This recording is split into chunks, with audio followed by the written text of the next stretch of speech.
Chapter 2. A Job is a Job. Journal entry, Saturday, March 22nd, 2035. Deer Harbor, Washington, 3:33 a.m. Deer Harbor was a unique place to live. It offered me a home away from home, having many small-town parallels to where I grew up in Dillon, Texas. The island life provided privacy to those who could afford it. The typical Deer Harbor resident included retired politicians, lawyers, lonely old hermits who stuffed away millions in their mattresses, software tycoons with private yachts, and then there was me. It was 2035, and I was a 29-year-old man at the top of his game.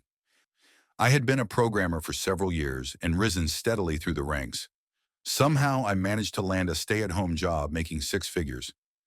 The ego-driven side of me would argue it wasn't all just dumb luck. I was driven, and programming came naturally to me. I guess it didn't hurt that I tested out of high school after freshman year and had an IQ of 182.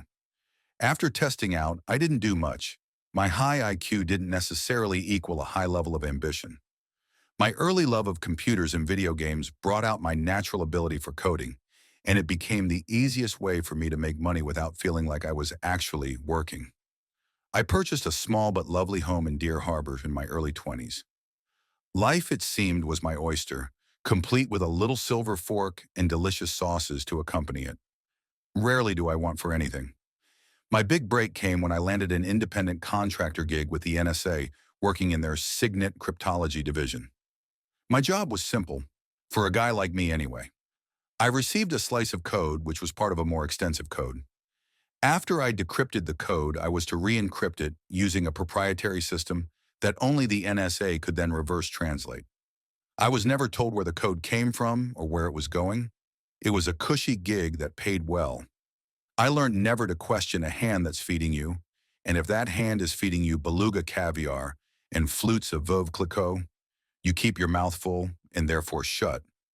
I imagined there were hundreds of programmers just like me doing little slices of code and uploading them to the NSA's FTP. It was all set up so that you never deciphered an entire email, full blueprint, or transmission. It was like the recipe for a cake, only backward and in another language. I received the ingredients in Spanish, translate Spanish to Latin, and send them a recipe back in Greek on how to reproduce said cake. Our quota was 50 lines of code deciphered and uploaded per day for a 5-day work week. I typically worked through all the code in about 3 hours. I don't know how long it took the other programmers to do it, but I found the work remedial and simple. As long as the deposits kept coming, I had no reason to believe I did anything but a stellar job. About 1 month ago, I had been receiving a code that was hidden within the code itself. It appeared random at first, but after a while I noticed it was anything but. In fact, it almost appeared meant to be found, meant for me to find. The code was hidden several layers deep within the complex algorithms I was working on. It kept appearing, the same symbols, over and over. I tried to decrypt these odd symbols, but to no avail. I even researched ancient symbolism to look for closely matching hieroglyphic evidence, but could find nothing. It was evident that someone was sending this on purpose. But why? If this was sent deliberately, then it must be a key to something. There seemed to be a connection between the code and my episodes because the episodes started shortly after I first noticed the code. Paranoia became part of my everyday life, and I found myself constantly feeling as if though I were being watched, or perhaps monitored. Often I would look over my shoulder only to find Leopold staring at me, but that was probably just because he was hungry. Still, I couldn't shake the paranoid feeling. I knew writing this code down on paper was probably not a safe thing to do, so I committed it to memory. And why not? I had memorized every important number in my life. Credit cards, birthdays, addresses, VIN numbers, all the license plate numbers on my block. Everything. I could even recall the first 8,000 digits of pi. I need only say to myself, remember, and it would be there, stacked amongst the millions of other bits of information my mind held.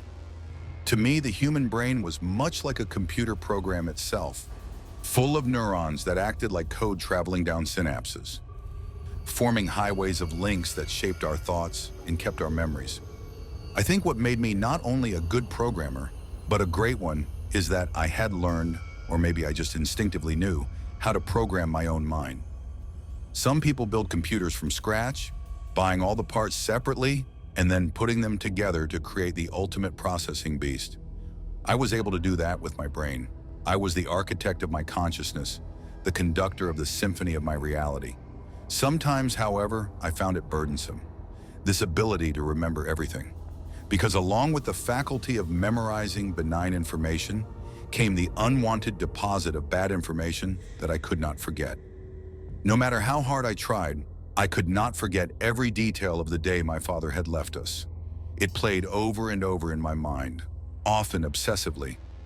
I remembered, immune to error, every word my mother and father exchanged the day my father left. I recalled not only the words my mother said to my father, but also the unhinged expression on her face. She would also destroy me with her words. Your father left because of you. She had said while lubricating her anger with vodka. He doesn't love you, and he doesn't love me. I remember thinking that I had never seen an uglier face at that moment, and even today it haunts me.